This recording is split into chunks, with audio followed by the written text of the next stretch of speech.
Recently, while scrolling on eBay at 3 AM in a desperate attempt to distract myself from the horrors of our current reality, I managed to hit what is, in my opinion, the Warhammer miniature jackpot. Here on my channel, and also over on all my social medias, I've made my love for old, crusty, and quite frankly, bizarre-looking Games Workshop and Warhammer miniatures very, very clear. So it maybe won't surprise you modern Games Workshop lovers that when I saw this listing, I scooped it up quicker than a grot up a shock tube. But why? Well, because these little guys just so happen to be the oldest Games Workshop miniatures that I have ever found, which also means they are now the oldest miniatures I have in my collection. Yay.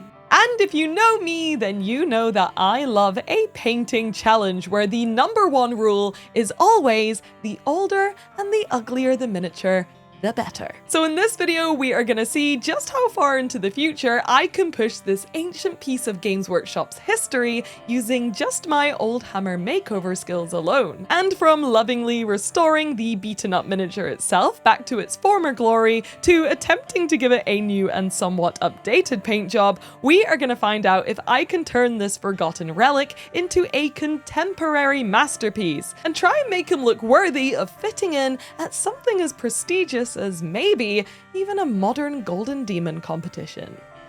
Whoosh. Don't know where I'm going.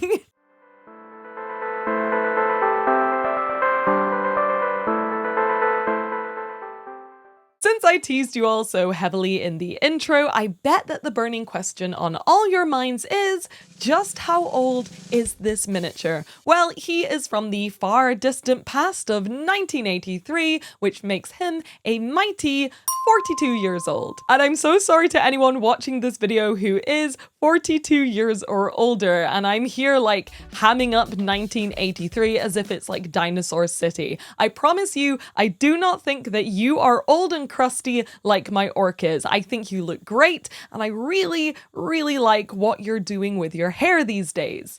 It's nice. Anyways, if you are a fellow Oldhammer fan, then you may have realized by now that this timestamp means that yes, this is definitely a Games Workshop miniature, but not necessarily a Warhammer miniature. And let me explain with a little bit of history time. Hell yeah, I love history time. Let's go. This little guy is one of the C15 orc range, with the C standing for Citadel, as in Citadel miniatures. And these minis with their C15 orc code first showed up in Games Workshop's legendary 1983 Dragon catalogue. This catalogue was packed with all of the early fantasy and occasionally guy with gun sculpts that were made by the then up-and-coming miniature company Games Workshop, who at the time were mostly still producing miniatures for more broad purposes like Dungeons and Dragons and your generic fantasy role-playing games of the time. And since Warhammer Fantasy's first edition also dropped in July of 83, this means that many of the miniatures, including the C15 orc range, were most likely designed before the IP that we know as Warhammer ever existed publicly. And as a little aside, if you yourself are looking to get into collecting Oldhammer and you want to find some old Games Workshop miniatures like these ones, then a great place to start is to have a little peep at their bases. Before the familiar metal slaughter tabs became the standard for all miniatures, the figures kinda just sat flat on these chunky little lead blobs, and these are known as pre-slaughter miniatures, and depending on what the miniature is, it can be very rare and sought after by the Oldhammer community, so keep an eye out for those little flat lead blobs. But back to these fellas here, they all belong to one of my favourite ranges in the whole of the pre-slaughter era, which is the C15 Armoured Orc series, who we can see for the first time shown off in a flyer in 1983, and then a few years later where they're illustrated in a little bit more detail in the 1985 Citadel Compendium. I have a few of these guys already in my collection, and we're here today because recently I managed to get my hands on a couple couple more, and I am so glad that I did because, like I said, I think they are all just so cool and unique. But there's one in particular that I knew I wanted to paint a little bit more than the others, and that is this guy here. So let's see if you can tell why I would want to paint this one, because there is something a little bit different about him compared to the rest. If you guessed he is a touch uglier than the other ones, then yes, but also no. But if you also notice that he is one of the only ones rocking a fully front-facing pose, then ding ding ding, you got it. This is why I've been looking for this specific orc for so long, and also why he alone will be receiving today's grand prize of an ultimate oldhammer makeover. Congratulations, you ugly little sod you. So let's start by having a look at the condition in which this miniature was sent to me, and have a bit of a first assessment at what we're going to be working with here. Honestly, he is exactly what I'd expect to see from a seemingly well-loved 40-plus-year-old miniature. He's a little dusty, a little chipped, and a lot coated in some nice thick old paints, which is nothing I can't handle and I haven't dealt with numerous times before, so I'm not really worried about that bit at all. The real issue when buying miniatures like these, especially old lead ones, is usually the visible damage which has happened to the miniature over time. You can instantly see that this old man's sword and his horn, especially on the right-hand side, are pretty bent out of shape. And if we do a little bit of forensics here on his teeth and his nose, you can tell that he's taken a couple of face plants over time, which have somewhat flattened some of the details in these areas. But the only way that I'm going to be able to assess the true extent of the damage on this miniature is going to be to strip him down to his old metal undies. So let's do our best to get rid of that original paint job on top to see if we can get this guy looking a little bit closer to good as new. So firstly, to strip all of the years of gunk and paint off this miniature, I'm going to be using what was my favourite paint stripper ever, which is this Unto the Breach stuff. It works phenomenally well, especially on old plastic miniatures, and it actually smells really nice too. Like, it smells a little bit like almonds. But unfortunately, this brand has stopped making this product. So please, in the comments section, can someone give me some recommendations for your own favorite paint stripper, which works super well, because I am currently living in fear of running out of this stuff. Either way, there he goes into his forbidden gloop bath, and now we just need to wait around 30 minutes for all that paint on the miniature to soften up. And like I said, this stuff works so well, so in absolutely no time at all, you can already start to see some of the layers of paint start to peel and melt right off the miniature. Okay, so now it's time to do a little scrubby to get all of that paint off. And before anyone says anything in the comments section, I know that I am a big dumb idiot with a head like a grape, because I really should be wearing gloves throughout this entire process, but because of my ignorant defiance of dangerous lead, ancient mystery gunk, and God knows whatever else may be in this goop, I am not. So please do not be like me and do wear gloves whenever you're stripping miniatures.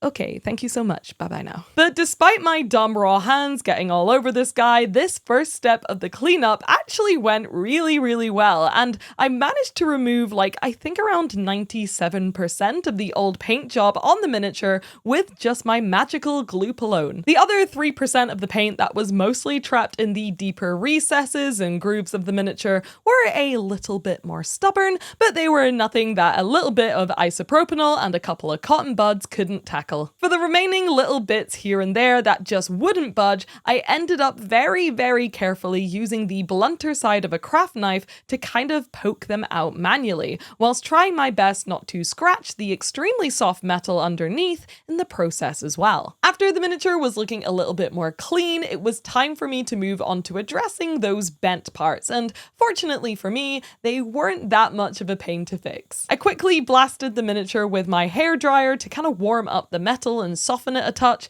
and then I started straightening out his sword until it matched some of the reference pictures that I'd found online. And after that, I did my best to sort of curve his right horn back into place too, and tried to return it to its original shape a little bit more. As for the teeth, which had been donked into an amorphous looking blob due to direct facial trauma, I performed a little bit of dental surgery here and reintroduced some more definition in between each tooth again using my craft knife. And I have to say that I'm really pleased with how this whole restoration turned out. The metal now even looks borderline shiny, which is something I was not expecting at all, and apart from some very stubborn bits of yellow and a little bit of staining around his eye, I'd say that we got this miniature looking the freshest and cleanest that he's probably been for around 40 years.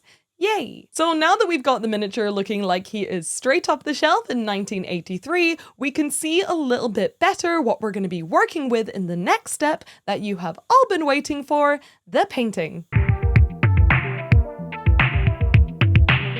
Right off the bat, it's fairly obvious that this guy looks a little bit grunkly, which is something I already knew he would be going into this project, and again, for me, is a massive plus because I love a painting challenge. One of his most prominent grunkly features is that really unusual single protruding gerbil goldfish eye that he has, and I'm not really sure what's going on there because it doesn't look like he has that on any of the artwork that I've seen, but there he is with it. But either way, I primed him up in my usual matte black and began by enacting my first controversial painting decision on this miniature, which was painting him purple. Now, before any of you make any jokes about not being able to see my orc because he is a sneaky purple orc, there is actually a conscious reason why I'm choosing not to paint this Games Workshop orc the classic Games Workshop orc green color scheme. And that's because this miniature actually predates the trope of Warhammer orcs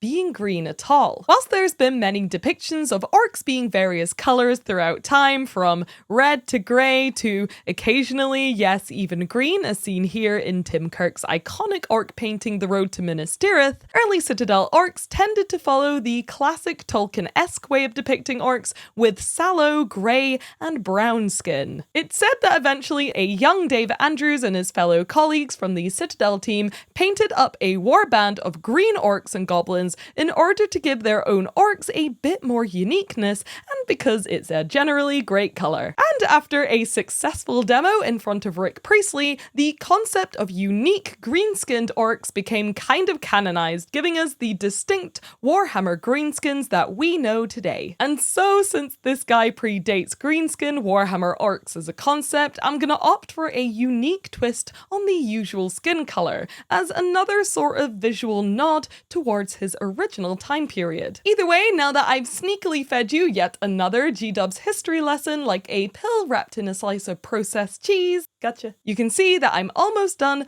purpling up this guy's skin tones. He is a hand-sculpted miniature, God bless him, so I'm not surprised that he has a little bit of texture to him, but my goal here is to try and make him look as modern as I possibly can with just a paint job, so I'm doing my best here to smooth him out with some very gradual blends and a pop of modern saturation. And once I was happy with the smoothness of the purple skin, I decided to finish it off with some nice distracting free-handed speckles, which will hopefully serve to draw the eye away from some of the more egregious textures on his skin, like a well-placed mole on a beauty queen's face. After that, I moved on to his big, nasty teeth, which I was low-key really looking forward to painting, and I think they turned out quite fetching and very gnarly too, and they are definitely giving him loads and loads of character already. But then, with all of the easy bits out the way, it was time to move on to one of his more prominent and maybe problematic features, his massive eyeball. Normally, if an old sculpt like this has a wonky eye or two, I just use some matte black primer or paint to hide some of the more egregious details, and then I just paint over it however I like to make it look a little bit more normal. However, with this guy, I decided to lean right into the weirdness and really make that bulging monstrosity in his face pop with some borderline cartoony painting. And oh boy, am I glad I did, because I think his big old eye just add so much to the character of the miniature. Painting his teeth up to really sell that creepy little grin, and then giving his eyes some actual expression instead of just the usual blank oldhammer stare, I think has done wonders to modernize this sculpt a little bit more. And honestly, so far, he has been an absolute delight to paint. But speaking of ways to modernize old miniatures, it was time for me to move on to his armor, and I thought I'd take a leaf out of another iconic miniatures book and take a bit of inspiration from the indomitable Slambo. Why am I doing that? Slambo is another classic Games Workshop miniature who recently received a massive glow up, getting a brand new miniature with all the same charms as his old miniature and an absolutely banging new paint job too. I love the bright yellow-green, almost non-metallic look of modern Slambo's armor, and since I wanted something to contrast with his purple skin, this felt like the perfect look to try out on my old school Orc's armor. After studying the source material, it looks like Slambo's high contrast saturated armor is made by either slowly glazing or layering up dark greenish blues into almost yellow toned green highlights. And whilst I don't have nearly the skill as the heavy metal painter who painted Slambo, I did my best and I managed to get it, I think, pretty close to how I envisioned, and most importantly on this miniature, especially with the purple skin, I think it looks totally dope too. After the skin and the rest of the armor, which I chose to complete in some more colourful non-metallic metals because I'm trying my best to show off and improve my skills at the same time,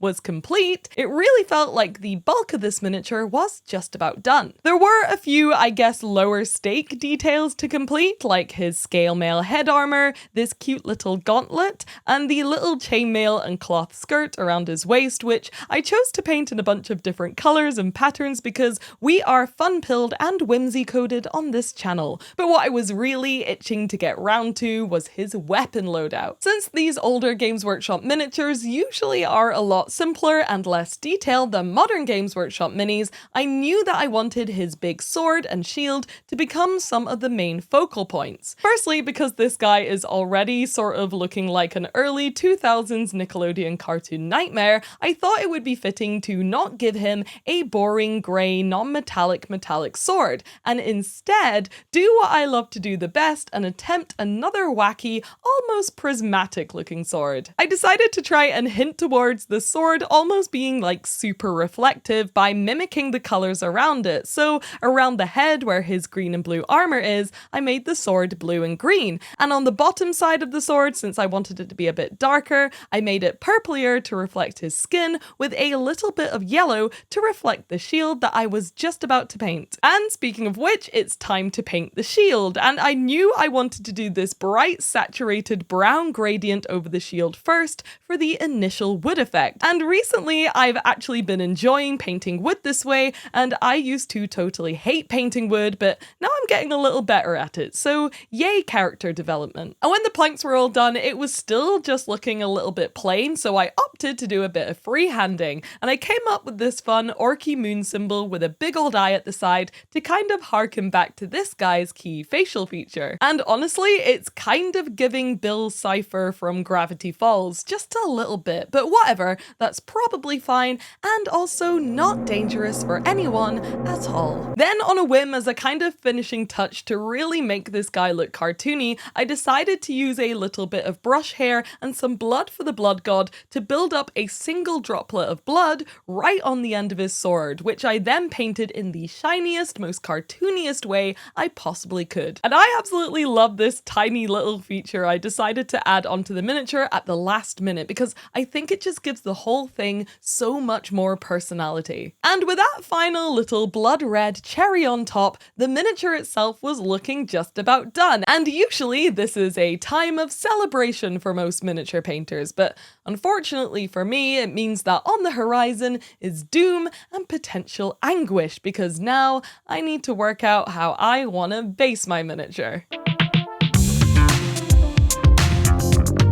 If anyone else absolutely dreads basing miniatures and they also feel like they're no good at it at all like I do, then please let me know in the comment section because I often feel like I'm all alone here and everyone else just loves basing and is also really good at it. I knew that because this miniature is, at least to me, a very important part of Games Workshop's history, and because I do intend to enter him into Golden Demon in the future, that I would simply have to put him on his own plinth, because them's the Golden Demon rules. It's not really the rules, it's just what everybody at Golden Demon does, but it's okay if you enter miniatures without a plinth.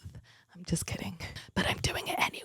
Since I wanted this guy to have the best possible shot at being Golden Demon legal, I wanted to make sure I did everything myself, including all of the sculpting. So I sculpted up a very simple, blocky plinth with a nice flat background, printed it out, and spent ages sanding it down until it was all silky smooth and perfect. But you may be wondering why I chose to sculpt it with this big flat block in the background, and that's because I have a fun little plan for this plinth, which involves a lot of freehanding. In the background, I want to pay a little homage to the miniature's origins and also give people a hint to how old he is by having his original flyer art be present as a cutout in the backdrop. Since the Golden Demon rules state that everything needs to be done by the painter themselves, I knew that I couldn't cut corners or cheat by printing out the image, weathering it up, and then sticking it onto the backdrop. And honestly, I don't want to do that anyway, because that is no fun and absolutely not in the spirit of this challenge. So instead, we're gonna do some freehanding. I grabbed a sturdy bit of cardboard and cut it into a tiny little torn paper-esque shape, and then I painted it, and it kind of ended up looking like cardboard. But my intention here was to make it look like aged parchment all the way from the ancient times of 1983. After that, it was time to copy out the old flyer artwork, but super tiny and as accurately as I could. And to start with, I used a light brown pencil to initially sketch out all the rough shapes and outlines, and then I went back in with some dark brown paint and an extra thin brush to paint in the final artwork itself. And I went pretty hard here, and I literally tried to copy it as accurately as I possibly could, down to every single shading line. And in the end, I think it was worth it, and I got pretty damn close to the original artwork. I decided to finish off the piece by circling the miniature I'd painted in red, so whoever was looking at this miniature without any context could maybe work out how old he is and where he was from too. Then, after I had procrastinated thoroughly, it was time to actually put the miniature onto the plinth, and whilst it was tempting just to plop him on there with some glue and then paint the lead-based goblin green, I decided that I should probably push myself a little bit more and try to kind of integrate him into the plinth itself using some of my own rudimentary sculpting skills. I then decided to paint his base a bright orange sort of sandy color, and I even added in some cartoony looking rocks to match his very cartoony looking face. And whilst I wasn't super sure that this would come together in the end, I think it looks really, really good. Except now I realize that you can't see the back of the miniature, and that's really annoying because I spent ages on the back of the miniature. So here's a nice picture of the back of the miniature just to prove that I painted it. But with that final hurdle overcome, it's time to put this whole project together and see if I manage to achieve my goal of modernizing one of Games Workshop's oldest ever miniatures.